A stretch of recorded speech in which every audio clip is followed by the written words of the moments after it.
नमस्कार मित्रांनो, आपण सर्वांचे पुन्हा एकदा स्वागत आहे रोजगार मराठी या युट्यूब चॅनलवरती। तर मित्रांनो, आजच्या व्हिडिओमध्ये अत्यंत महत्त्वाची माहिती आपण जाणून घेणार आहोत।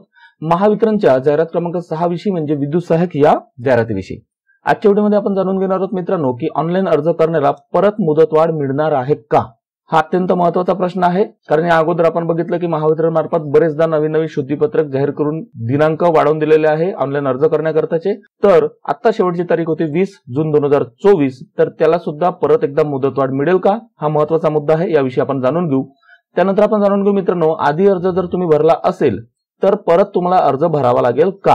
जर मुदतवाढ मिळत असेल त्या कंडिशन मध्ये तुम्ही जर या अगोदर अर्ज भरले असेल, बरेच उमेदवारांनी दोनदा तीनदा सुद्धा भरलेले आहेत, काही त्याच्यामध्ये चेंजेस करायचे म्हणून त्यांनी परत फी भरून अर्ज भरलेले आहेत, तर अशा उमेदवारांना परत अर्ज भरावा लागेल का, याविषयी सुद्धा आपण जाणून घेऊ। त्यानंतर मित्रांनो, पदांच्या संख्येमध्ये काही बदल झाले आहेत का, आणि बदल झाले असतील तर कोणकोणते बदल झाले आहेत याविषयी सुद्धा आपण चर्चा करू। म्हणजे प्रवर्गनिहाय आधी पदे किती होती आणि आता पदे किती आहेत ते सुद्धा आपण जाणून घेऊ। आणि त्याचबरोबर आणखी अत्यंत काही महत्त्वाचे मुद्दे आहेत त्याविषयी सुद्धा आपण आता चर्चा करणार आहोत। तर मित्रांनो, आपण सर्वांना माहितीच आहे की रोजगार मराठी या युट्यूब चॅनलवरती भरत्यांविषयी विविध अपडेट तुमच्यापर्यंत पोहोचवण्याचा आम्ही प्रयत्न करत असतो। Mahavitaran, Mahapareshan, Mahanirmiti, Mazagaon, MIDC, Indian oil, BSF सारख्या विविध डिपार्टमेंटच्या विशेषतः तांत्रिक प्रवर्गातील विविध पदांच्या भरत्यांविषयी महत्त्वाची माहिती तुमच्यापर्यंत पोहोचवण्याचा आम्ही प्रयत्न करत असतो। तुमचे जे काही प्रश्न असतात त्या प्रश्नाचे उत्तर देण्याचं काम आम्ही ठिकाणी करत असतो। त्यामुळे आपण सर्वांना विनंती आहे की जर तुम्हाला आमच्या चॅनलवरचे व्हिडिओ आवडत असतील तर नक्कीच तुम्ही आमच्या व्हिडिओला लाईक करा, मित्रांबरोबर शेअर करा आणि चॅनलला सबस्क्राईब करायला विसरू नका। त्याचप्रमाणे व्हिडिओच्या खाली असलेल्या बेल आयकॉनला सुद्धा तुम्ही क्लिक करा, जेणेकरून आम्ही प्रसिद्ध केलेली माहिती तुमच्यापर्यंत योग्य वेळामध्ये पोहोचू शकेल। चला तर मित्रांनो, जास्त वेळ न घेता आपण महत्त्वाच्या माहितीकडे वळूया।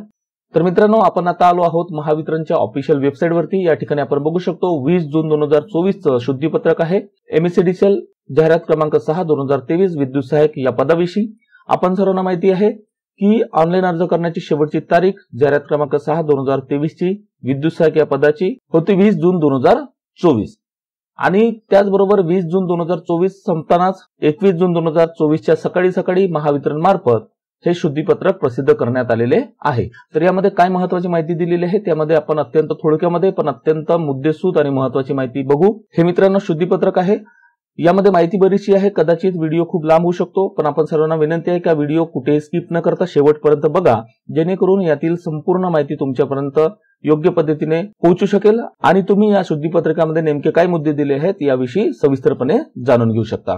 तर या ठिकाणी बघू शकतो मित्रांनो, महावितरण दिलेलं आहे महाराष्ट्र राज्य विद्युत वितरण कंपनी मर्यादित शुद्धीपत्रक जाहिरात क्रमांक 6 2023 विद्युत सहाय्यक। तर या ठिकाणी दिलेलं आहे महाराष्ट्र राज्य विद्युत वितरण कंपनी मर्यादितच्या कार्यक्षेत्रात येणाऱ्या कार्यालयातील विद्युत सहाय्यकाची पदे सरळ सेवा भरतीद्वारे भरणे करता जाहिरात क्रमांक 6 2023 कंपनीच्या संकेतस्थळावर माहे डिसेंबर 2023 मध्ये प्रसिद्ध करण्यात आली होती। 29 डिसेंबर 2023 ला ही जाहिरात प्रसिद्ध करण्यात आली होती, आपण सर्वांना माहितच आहे। तसेच उमेदवारांसाठी ऑनलाईन अर्ज भरणे करता जी की 4थ्यांदा 5व्यांदा ही तारीख होती 20/6/2024 यापर्यंत मुदतवाढ देण्यात आली होती।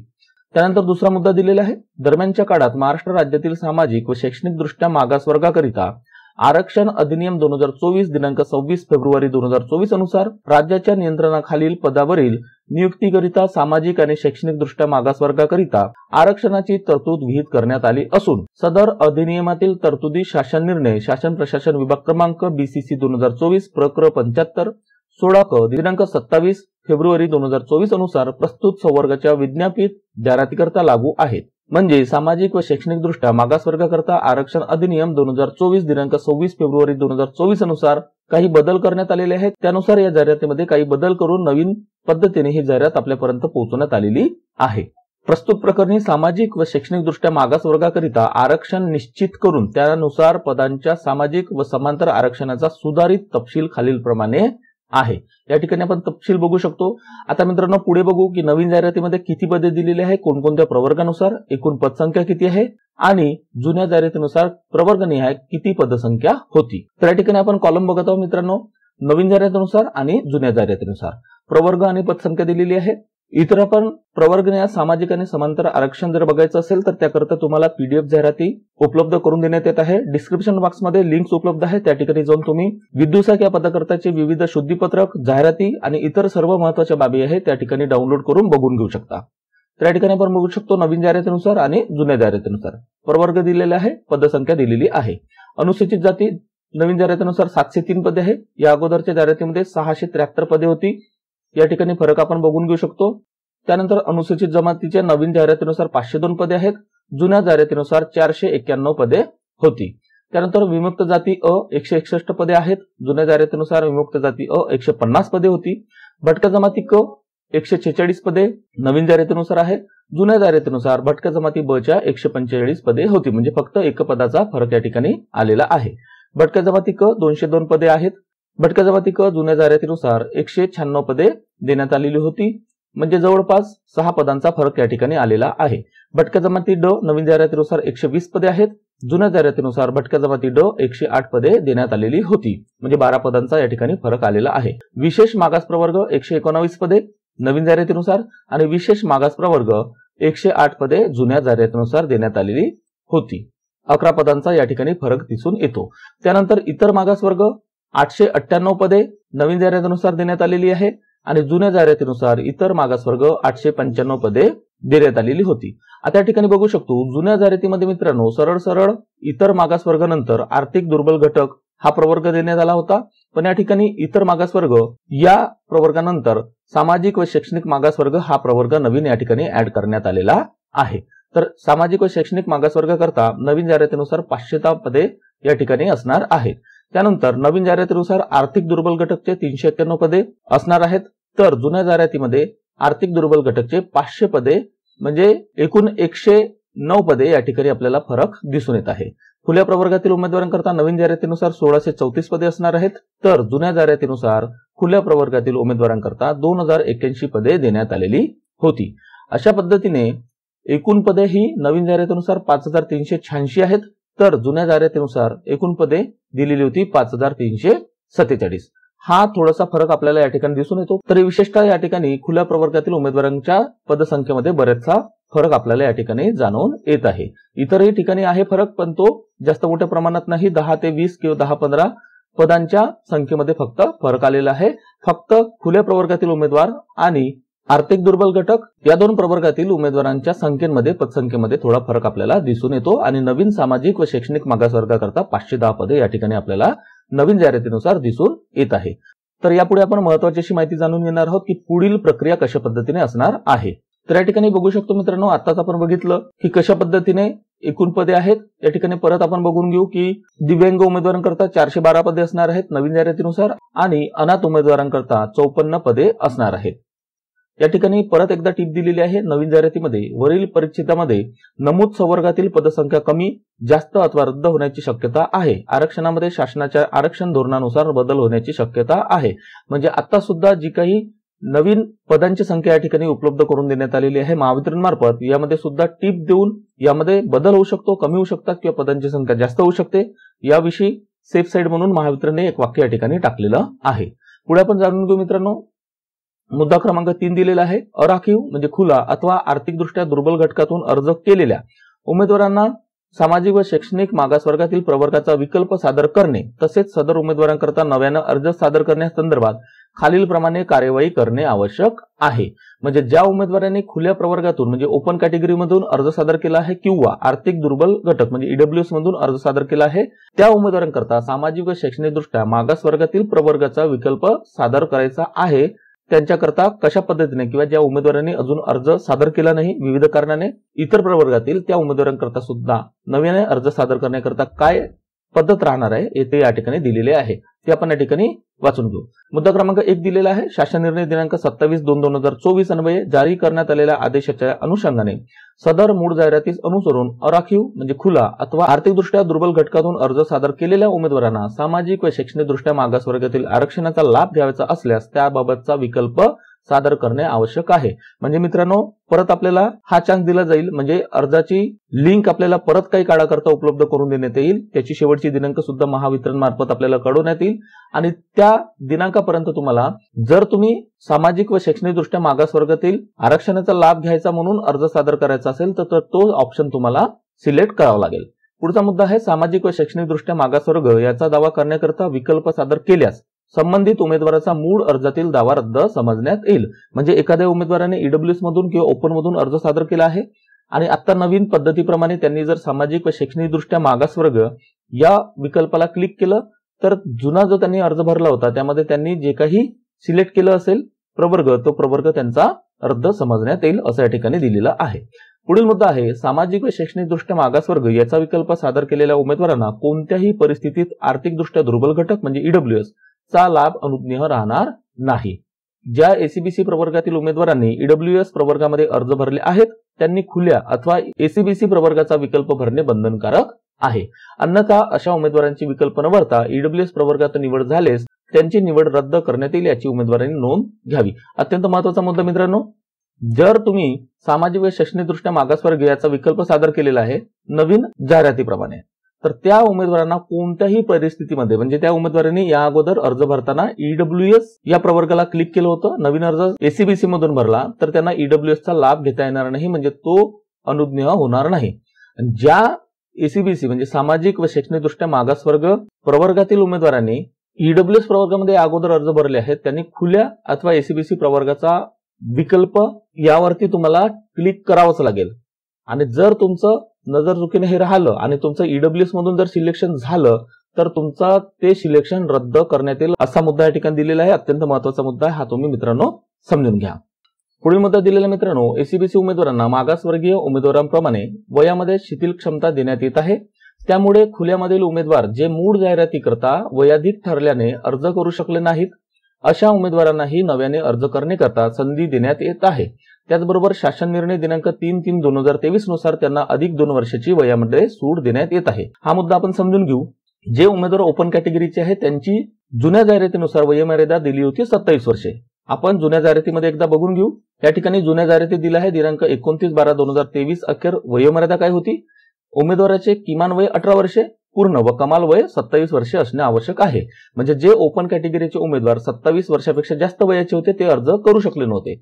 तर अशा उमेदवारांना जर एसीबीसी या कॅटेगरीमधून अर्ज भरायचा असेल तर त्यांना वयामध्ये शिथिलता देण्यात येत आहे. ती कशा पद्धतीने? ती मागासवर्गीय उमेदवारांप्रमाणे, म्हणजे त्यांना 5 वर्ष ही शिथिलता देण्यात येईल. म्हणजे या ठिकाणी वाचू शकतो जुन्या जाहिरातीमध्ये मागासवर्गीयांसाठी तसेच आर्थिकदृष्ट्या दुर्बल घटकातील ईडब्ल्यूएस उमेदवारांकरता कमाल वयोमर्यादा 5 वर्ष शिथिलता राहील. म्हणजे जे उमेदवार ओपन मध्ये असल्यामुळे त्यांनी अर्ज भरू शकले नव्हते, वयाच्या अटीमध्ये बसत नसल्यामुळे, आणि जर ते आता एसीबीसी मधून फॉर्म भरत असेल तर त्यांची वयोमर्यादा ही 5 वर्ष शिथिलता म्हणजे 27 + 5 म्हणजे 32 वर्षे असणार आहे. त्याचबरोबर पुढचा मुद्दा दिलेला आहे की दिनांक 3/3/2023 नुसार त्यांना अधिक 2 वर्षाची वयामध्ये सूट देण्यात येईल. म्हणजे 32 आणि 2 म्हणजे 34 वर्षे. मित्रांनो, जो शासन निर्णय आहे दिनांक 3/3/2023 चा म्हणजे कोरोनाच्या काळामुळे उमेदवारांना 2-2 वर्षाचे वयामध्ये सूट देण्यात आलेली होती, त्याविषयीचा सविस्तर व्हिडिओ आपण बनवलेला होता. तो जर तुम्हाला बघायचा असेल तर त्याची लिंक डिस्क्रिप्शन बॉक्समध्ये उपलब्ध करून देण्यात येत आहे. त्याचप्रमाणे वरती आय बटन मध्ये सुद्धा तुम्ही तो व्हिडिओ बघू शकता. म्हणजे वयोमर्यादेमध्ये 5 वर्षे + 2 वर्षे अशा पद्धतीने शिथिलता असणार आहे. म्हणजे एसीबीसी उमेदवारांना एकूण वयोमर्यादा असणार आहे 34 वर्षे.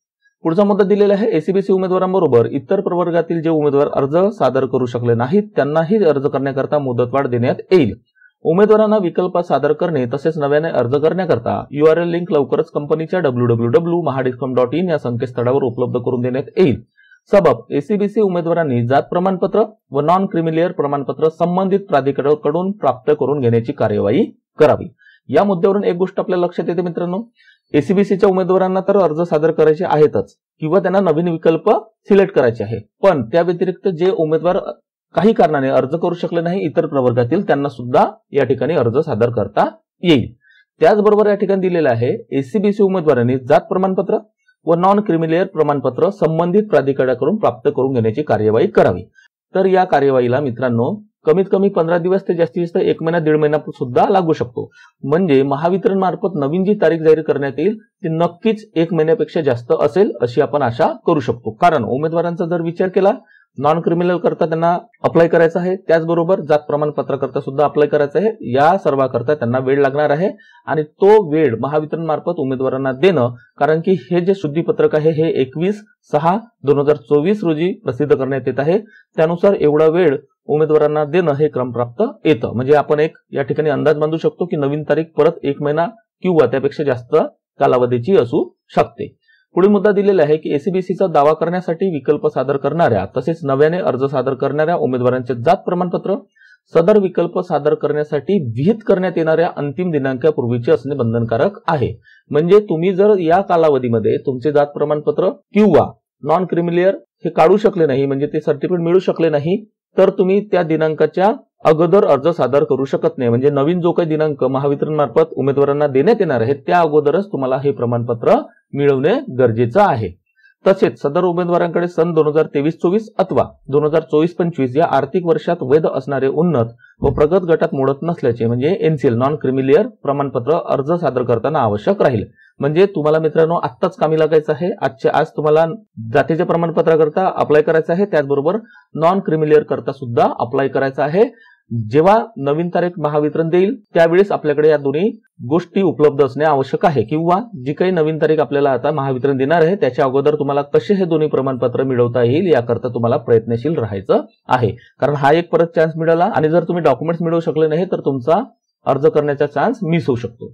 पुढील मुद्दा मित्रांनो, सदर पदाच्या मूळ जाहिरातीनुसार कमाल वयोमर्यादा तसेच शैक्षणिक अर्हता गणनेचा दिनांक 29 डिसेंबर 2023 असा राहील. आपण सर्वांना माहिती आहे की ही जी जाहिरात आहे ती जाहिरात क्रमांक 6/2023 ही 29 डिसेंबर 2023 रोजी प्रसिद्ध करण्यात आली होती आणि त्या मूळ जाहिरातीनुसार जी कमाल वयोमर्यादा आहे किंवा शैक्षणिक अर्हता, कारण नवीन आयटीआयचे विद्यार्थी सुद्धा आता येऊ शकतात, तर त्या नवीन उमेदवारांची शैक्षणिक अर्हता या ठिकाणी मान्य राहणार नाही. 29 डिसेंबर 2023 तुमची शैक्षणिक अर्हता आणि वयोमर्यादा ही पूर्ण असायला हवी. पुढील मुद्दा दिलेला आहे, एसीबीसी प्रवर्गातील उमेदवारांकरता उच्चतम वयोमर्यादेमध्ये 5 वर्षे शिथिलता देण्यात येत आहे. याविषयी आताच आपण चर्चा केली होती. मूळ जाहिरात क्रमांक 6/2023 मधील मुद्दा क्रमांक 3 तसेच या पदाच्या भरती प्रक्रियेबाबत प्रसिद्ध करण्यात आलेले शुद्धीपत्रक 17/5/2024 मधील वयोमर्यादेबाबतचे इतर मुद्दे अबाधित राहतील. याविषयी आपण आता चर्चा केली. त्यामध्ये आपण बघितलं आहे की कशा पद्धतीने उमेदवारांना वयोमर्यादेमध्ये शिथिलता असणार आहे. म्हणजे ओपन कॅटेगरी करता जे 18 ते 27 होते त्यामध्ये 5 वर्षे आणि शासन निर्णयानुसार प्लस 2 वर्षे अशा पद्धतीने एसीबीसी प्रवर्गातील उमेदवारांकरता उच्चतम वयोमर्यादा असणार आहे. पुढील मुद्दा दिलेला आहे, सामाजिक व शैक्षणिकदृष्ट्या मागास वर्गाच्या अनुषंगाने माननीय उच्च न्यायालय मुंबई येथे रिट याचिका क्रमांक 3468/2024 दाखल करण्यात आली होती. प्रस्तुत न्यायालयीन प्रकरणी माननीय उच्च न्यायालयाने दिनांक 16/4/2024 रोजीचा आदेश व सदर न्यायालयीन प्रकरणाच्या अंतिम निर्णयाच्या अधीन राहून सदर भरती प्रक्रिया करण्यात येईल. म्हणजे ही जी काही भरती प्रक्रिया आहे, जी काही आपण डिसेंबर 2023 पासून बघतोय, त्यामध्ये बरेचसे शुद्धीपत्रक देऊन नवीन तारखा आपल्याला देण्यात आल्या, पण हा जो 16/4/2024 जो आदेश आहे माननीय उच्च न्यायालयाचा त्यानुसारच ही भरती प्रक्रिया पूर्ण करण्यात येईल असे या ठिकाणी नमूद केलेले आहे. मुद्दा क्रमांक 4 आहे, उक्त पदाच्या जाहिराती अंतर्गत ज्या उमेदवारांनी, आता हा महत्वाचा मुद्दा आहे, आपण व्हिडिओच्या सुरुवातीला एक प्रश्न उपस्थित केला होता, ज्या उमेदवारांनी या अगोदर अर्ज सादर केलेले आहेत त्या उमेदवारांना परत अर्ज सादर करावे लागतील का? तर त्या प्रश्नाचं हे उत्तर आहे, उक्त पदाच्या जाहिराती अंतर्गत ज्या उमेदवारांनी यापूर्वी अर्ज भरले आहेत त्यांनी पुनश्च अर्ज करण्याची आवश्यकता राहणार नाही. म्हणजे ज्या उमेदवारांनी या अगोदर अर्ज भरलेले आहे त्यांना परत अर्ज भरण्याची आवश्यकता राहणार नाही. मुद्दा क्रमांक 5 आहे, शेवटचा मूळ जाहिरात क्रमांक 6/2023 मधील तसेच या जाहिराती संदर्भात यापूर्वी प्रसिद्ध करण्यात आलेल्या शुद्धीपत्रकामधील इतर अटी व शर्ती अपरिवर्तित राहतील. म्हणजे त्यामध्ये बदल होणार नाही. तुम्हाला जर सर्व शुद्धीपत्रक सर्व जाहिराती बघायची असेल तर त्याची लिंक डिस्क्रिप्शन बॉक्समध्ये आहे. नक्कीच त्या ठिकाणी जा, तुम्ही ते पीडीएफ डाउनलोड करून घ्या आणि सविस्तर त्याचा तुम्ही वाचन करू शकता, अभ्यास करू शकता. खाली दिलेला आहे दिनांक 21/6/2024 आणि या ठिकाणी सहाय्यक महाव्यवस्थापक मानव संसाधन महावितरण अशा पद्धतीनं दिलेलं आहे. तर मित्रांनो, लवकरच महावितरण नवीन तारीख आपल्याला उपलब्ध करून देईल, नवीन लिंक सुद्धा उपलब्ध करून देईल. यावरती आपण सर्वांचे लक्ष असणारच आहे. रोजगार मराठी आपण सर्वांना लवकरात लवकर आणि योग्य मार्गाने योग्य वेळी माहिती पोहोचवण्याचा प्रयत्न करतच असते. त्यामुळे अशाच पद्धतीची नियमित माहिती मिळवण्याकरता तुम्ही कृपया चॅनलला सबस्क्राईब करा. या व्हिडिओची दखल घेतल्याबद्दल आपण सर्वांचे धन्यवाद आणि येणाऱ्या पुढील सर्व परीक्षण करता आपण सर्वांना बेस्ट ऑफ लक. आजच्या व्हिडिओमध्ये तुर्तास एवढंच. लवकरच भेटूया मित्रांनो नवीन व्हिडिओमध्ये नवीन माहितीसोबत. धन्यवाद.